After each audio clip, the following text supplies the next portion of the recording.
Hello बच्चों, क्या हाल चाल, कैसे हैं आप लोग? अच्छे हैं? चलिए, अच्छे रहिए, पढ़ते रहिए, ठीक है। और कंटिन्यू इसी तरह हमारा वीडियो देखते रहिए। तो आइए स्टार्ट करते हैं। आज हमारा सब्जेक्ट है इनकम टैक्स।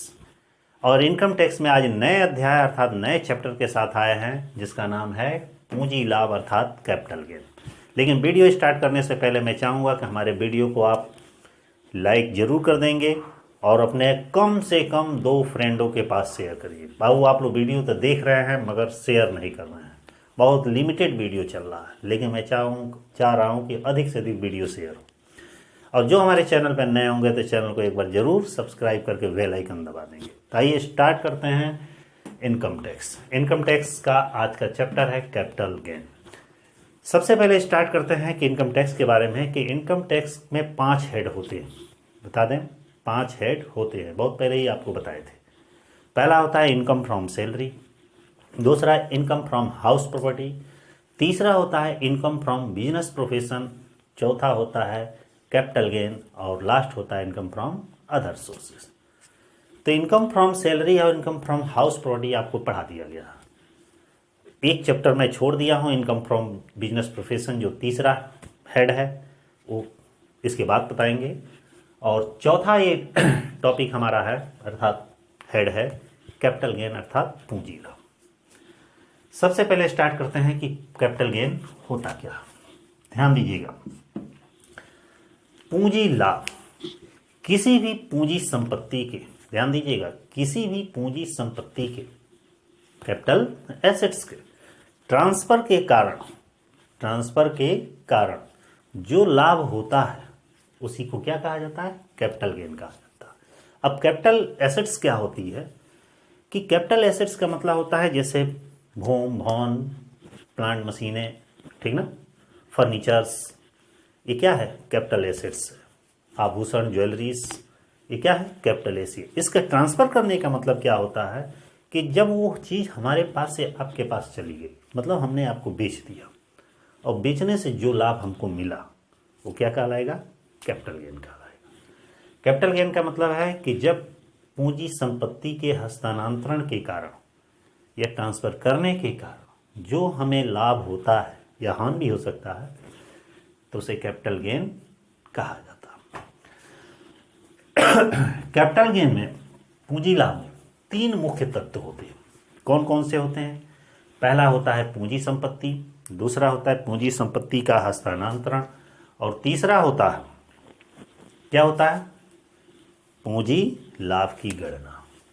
इसके 3 तत्व बताए गए हैं, एलिमेंट।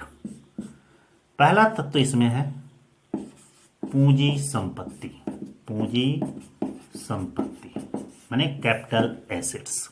दूसरा तत्व क्या है? पूंजी संपत्ति का हस्तांतरण, ठीक ना।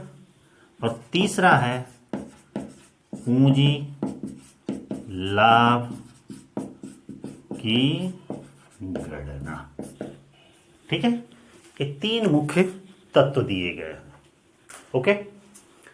इसमें से सबसे पहले हम स्टार्ट करते हैं कैपिटल गेन के बारे में, कैपिटल एसेट्स के बारे में। पूंजी संपत्ति, जिसको कहा जाता है कैपिटल एसेट्स, कैपिटल एसेट्स। पूंजी संपत्ति की व्याख्या धारा 214 में की गई है, मतलब अंडर सेक्शन 214 में कही गई है। अब प्रश्न यह है कि पूंजी संपत्ति होता क्या है? ध्यान से समझिएगा। कोई भी संपत्ति, ठीक ना, कोई भी संपत्ति जो करदाता के पास है और वह संपत्ति भौतिक रूप से, अभौतिक रूप से, भौतिक रूप से, अभौतिक रूप से या दृश्य रूप से या अदृश्य रूप से उसके पास है और उसकी कुछ न कुछ कीमत है, तो सारी संपत्ति क्या कहलाती है? कैपिटल एसेट्स कहलाती है। जैसे भूमि, भवन, प्लांट, फर्नीचर, मशीन, ख्याति, ये सब क्या है? कैपिटल एसेट्स है। मतलब हमारे पास एसेट्स है, अर्थात ऐसी कोई भी संपत्ति जो करदाता के पास है, चाहे उसके व्यापार अथवा पेशे में प्रयोग होती हो या न होती हो, वो भौतिक रूप से हो, अभौतिक रूप से हो, दृश्य रूप से हो, अदृश्य रूप से हो, अस्थायी रूप से हो, अस्थायी रूप से हो, तो सारी संपत्तियों को क्या कहा जाता है?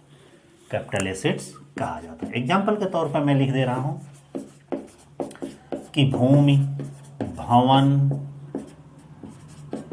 प्लांट, फर्नीचर, ठीक ना, ख्याति, ठीक ना, ये क्या है?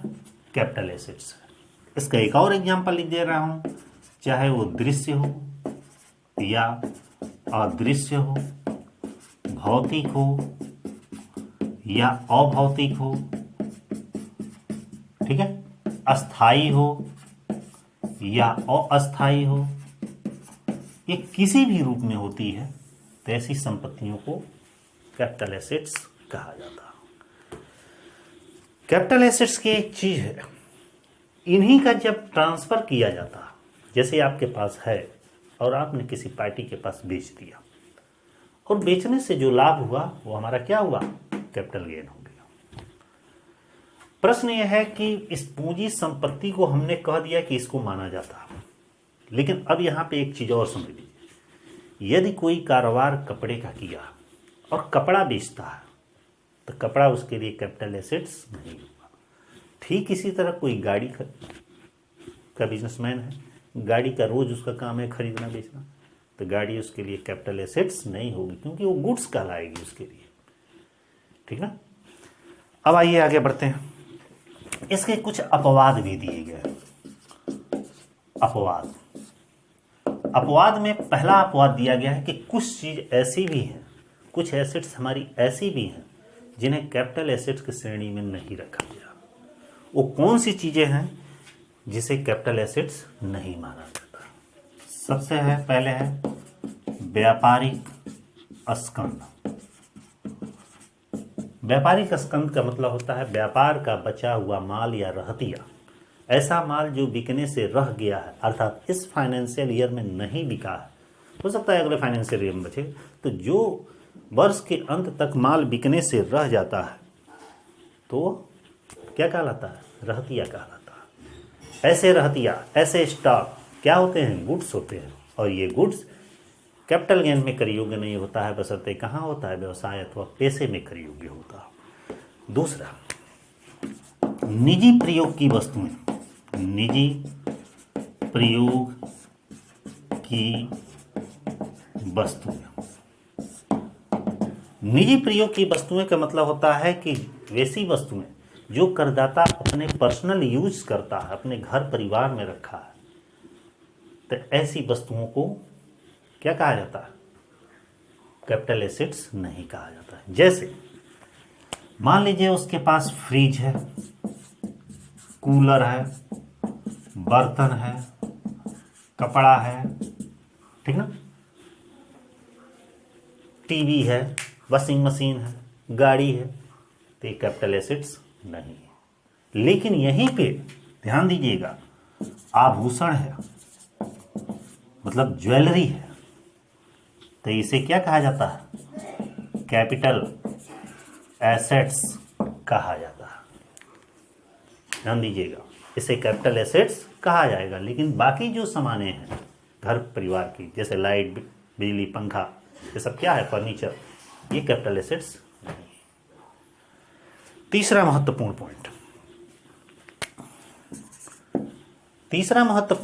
पॉइंटों में है, कुछ ऐसी भी संपत्तियां होती हैं जैसे पुरातत्व खुदाई उदाई के दौरान मिलती है, पुरातत्व संग्रह लिख दे रहे हैं, पुरातत्व संग्रह, कलाकृतियां, ठीक ना, और कौन कौन सा है? मूर्तियां, कलात्मक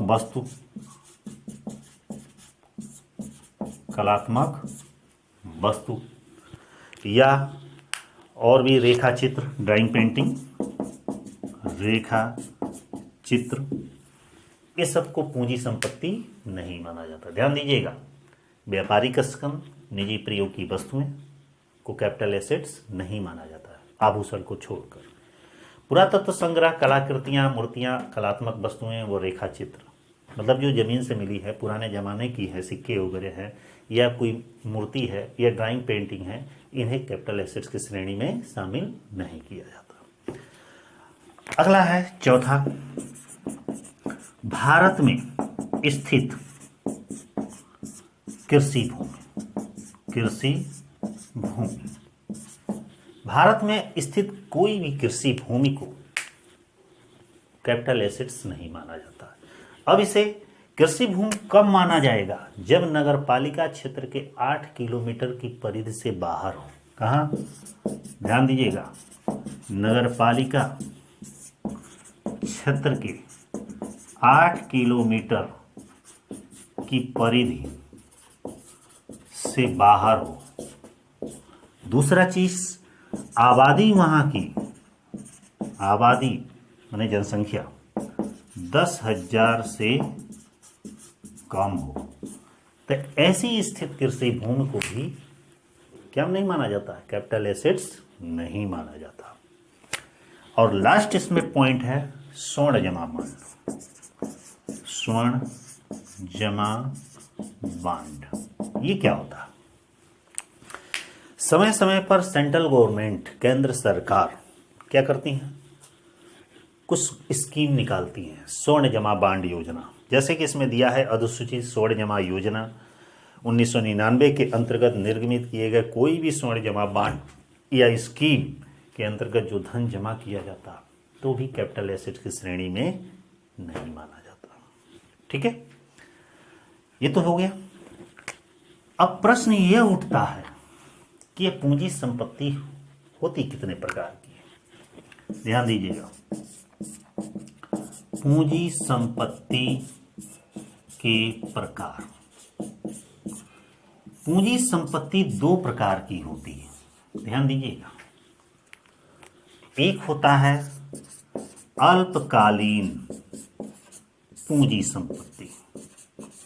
पूंजी संपत्ति मतलब short term capital gain, capital assets, short term capital assets. और एक होता है दीर्घकालीन पूंजी संपत्ति। ठीक है, ये दो टाइप की होती है। प्रश्न है कि अल्पकालीन पूंजी संपत्ति होती क्या है? अल्पकालीन पूंजी संपत्ति होती क्या है?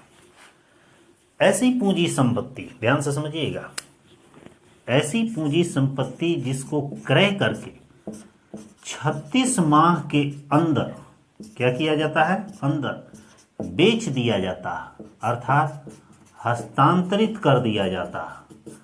इससे जो लाभ होता है तो शॉर्ट टर्म कैपिटल गेन कहलाता है।